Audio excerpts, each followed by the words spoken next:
Live here, playing FSX once again. Today, we'll be flying an Aer Lingus, I almost called it a 777, 737-500 from Donegal International, well technically it is international, Donegal Airport to Cork. I think it's international because I think there are flights to Glasgow, thus making it international. So cruising altitude is going to be 26,000 feet, so I'm going to quickly do that. Cork Airport, at least I've flown into. And out of. There are actual videos flying into Cork. Cork is notorious for fog. And I can easily climb at 3,000 FPM. Because, seriously, this 7... I'm calling this thing almost everything except a 737. Like, in my brain, you know, I've said... Like, in my brain, 777 just went by. 707 just went by. And now, 747. I think I've yet to confuse it with a 767 and a 75. Every other Boeing aircraft that's 7-something-7 I have. Right, the auto throttles. When you just can't be arsed, say auto throttle. Right, taxi lights on. Strobe on. No, strobe not on. Ving.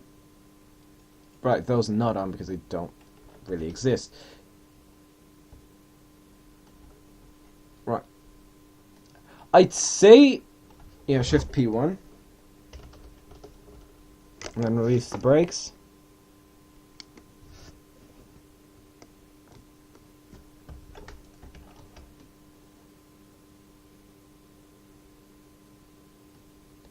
Yeah, so we're basically going to have to taxi there.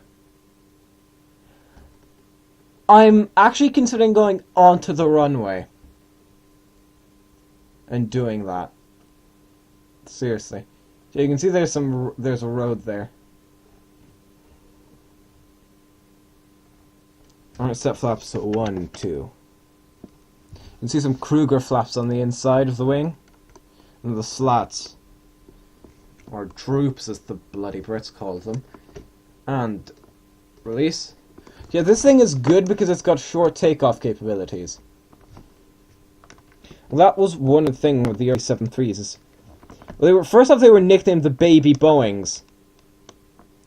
Because, you know, Boeing before that was known for the 707 and the 747. And compared to, even the 727 was a fair bit larger than this. Yeah, you see, I can't really turn well. Yeah, you can see that's where the runway is. It was interesting because at one stage I was in Dublin and, you know, the scenery hadn't quite loaded in yet. So what ended up happening was I basically got to see like a Google Earth image. So I basically looked down and there's an Aer Lingus plane below me. Like an A320 below me. I was flying a 707, that's a video you should have seen by now. The Dublin to Shannon. Right. Brake and let the engine spool up. Also, taxi lights, or landing lights on, taxi lights off. And brake release. Oh, shit. Yep. I expect the aircraft to not be moving, so I'm sorry, I just need to get myself repositioned. You see, I knew that was going to happen, so I just thought ahead. They see me rolling. Right, 03, off we trot. Alright, let's attempt to rotate. Alright then, positive rate of climb, gear up.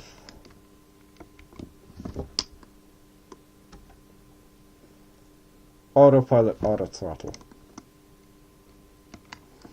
Part of the reason for that really vicious climb out was to maintain the steady speed. Let me guess. Aer Lingus, no mate, Ryanair. I've no idea. Would this be knock? I say this would be knock. As a Challenger 300. This I have no clue, however. This airport I don't recognise at all. An RC-135? Huh. Well, we're over there, so this guy's actually quite close to us. Job 7, American. 7-3. Yeah, that's the one we saw. Yeah, I'm not sure what that is. I don't think there's a phantom landmass there. Yeah, there's the airport. Yeah, out there, that's Torian. That's the furthest inhabited island from the coast of Ireland. You might think that one of the Iron Islands, if you look at it like that, they are further away, but there's kind of that, so it's somewhat closer. Yeah, flying into and out of Donegal is very pretty because of all the mountains. Like, top down. You can see these are all mountains, and then down sort of there-ish somewhere, and there is a Ben Bulben, which is a pretty cool looking mountain. Look it up. Because I'll pause this video here and I'll see you guys begin our approach to Cork. See you then. In Cork, heading 315.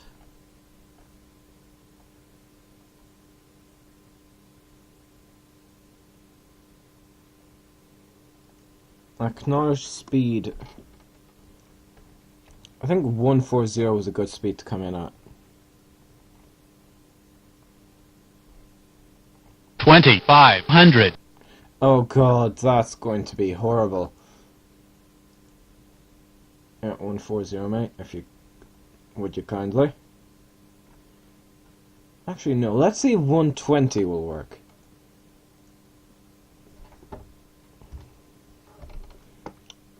Actually, no, I'll stick with 140.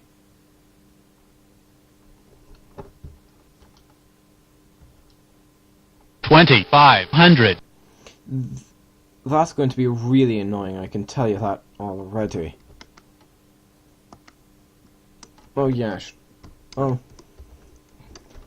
Spoilers in, flaps 1.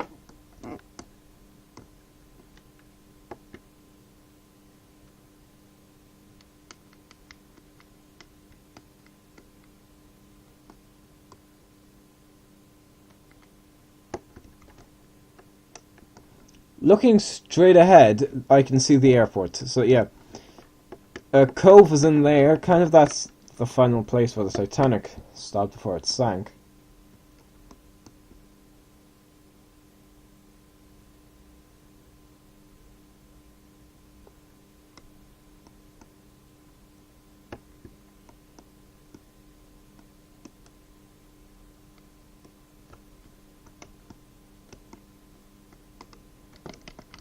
Alright, I'm actually going to turn heading hold off and going to request the distance.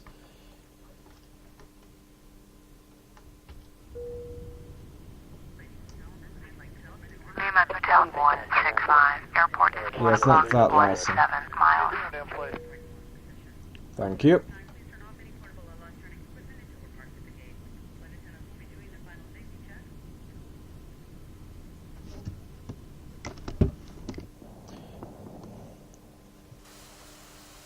Yeah, I don't think that's that loud, so you're gonna have sound.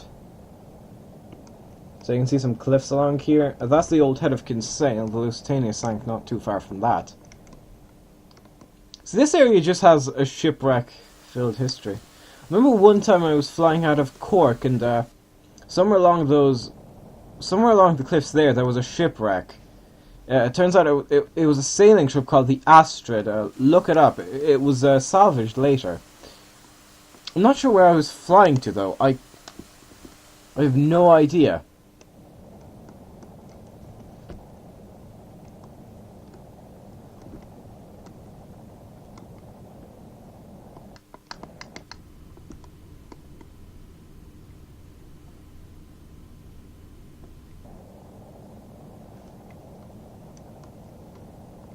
Doing a slow turn.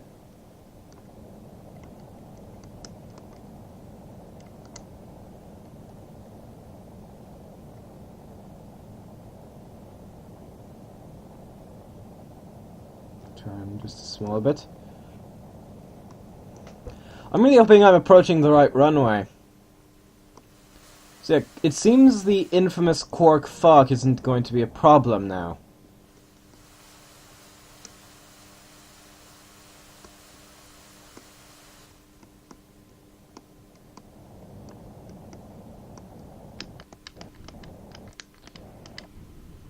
Yeah, yeah. So I'd say that speed is good, because then on the way in we can idle in for a fair distance. Right, I've lost sight of the airport. That's never good. Seriously, where is the bloody airport? So remember, the fields you see there are actual fields. Right. Okay, airport has become feasible again. What am I eyeballing it?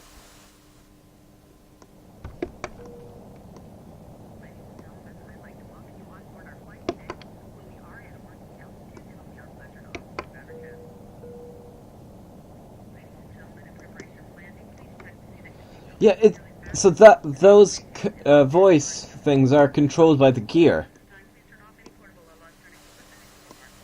See what I mean? You can hear it.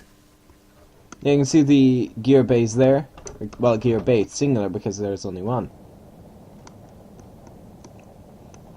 I think that may be how it is on real aircraft. So you can see there's a bit of a hill to start of it, and there's a road along there, I think. I say I think, because I'm not sure if it goes along that runway. It looks like a road in front of Cork Airport, because I've been there. So that's the old head.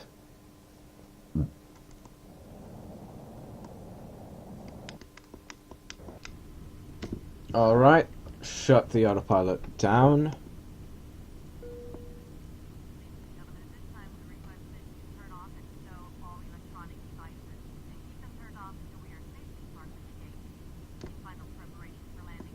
Right, I don't think you need to tell the passengers that like 500 times. The nose is dropping though. I cannot figure out why it would be dropping because the trim setting is the same. Is that the angle of attack, by the way?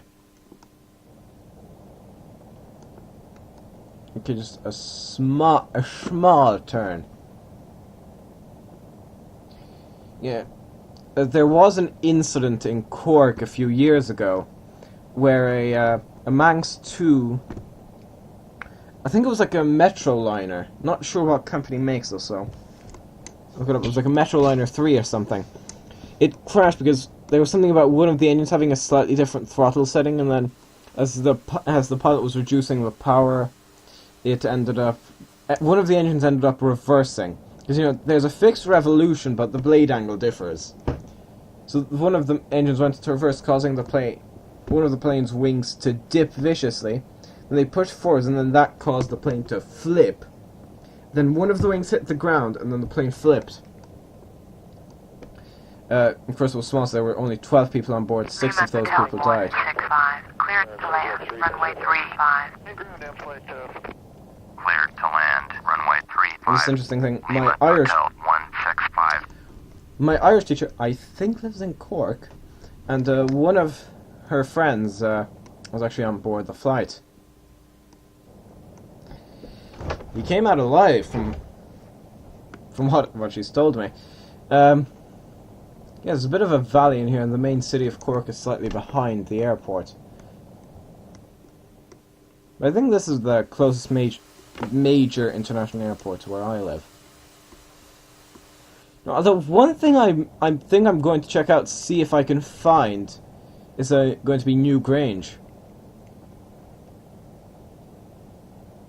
If you don't know what that is, look it up. It's pretty spectacular. I'm speaking from first-hand experience. Auto throttle off. Oh, I did turn it off. I just did an idiot. I did a complete idiot move. Okay, too high. Too high. No, I don't think it's this side because I think you're a lot closer to the runway at Cork. I have a feeling I'm gaining speed. Great. I really hope that is runway 35. And yeah, also no parallel taxiways. So you have to taxi along the runway. That was something you can see in my return flight from Mallorca video. Alright, set thrust idle. See, I'm losing speed. How long have we been airborne, actually, out of curiosity? 50 minutes, so just under an hour.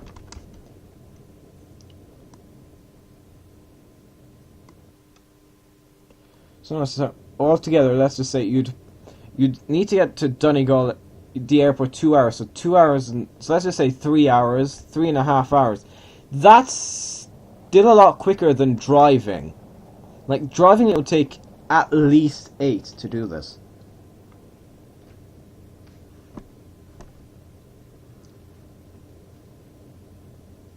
Alright then.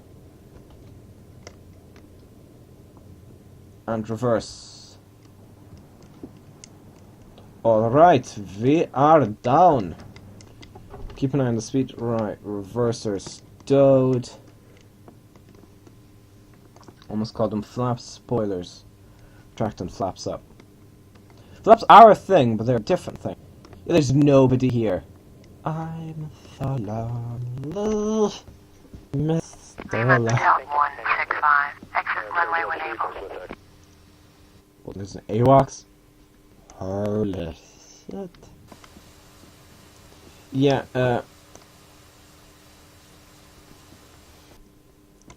I lost the Omni or something like that. Oh yeah, that's my turn off. That's my turn off. Yeah. Well, we just casually taxi. Lima Hotel 165. Contact ground on 121.85. Sure. 121.85 for Lima Hotel 165. Yeah. Tune Cork ground. Cork ground, Lima Hotel 165, taxi to the gate. Lima Hotel 165, taxi to gate 6 via taxiway Charlie. Taxiing to gate 6 via taxiway Charlie, Lima Hotel 165. EICDB. CDB. You know what would be good is if you could add your own voice to FSX. So you could say like, okay, so basically you could say all of the, so you could say basically Alpha, Bravo, Charlie, Delta, Foxtrot, Golf, Hotel, I don't know what I is. India. Juliet.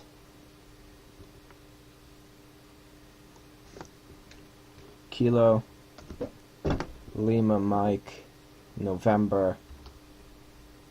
I don't know what O is either. It doesn't pop into my head right now. Alright, let's shut it down. So as that was a flight from Donegal Airport to Cork Airport with an Aer Lingus 737-500. I'm Bottom 25. Goodbye.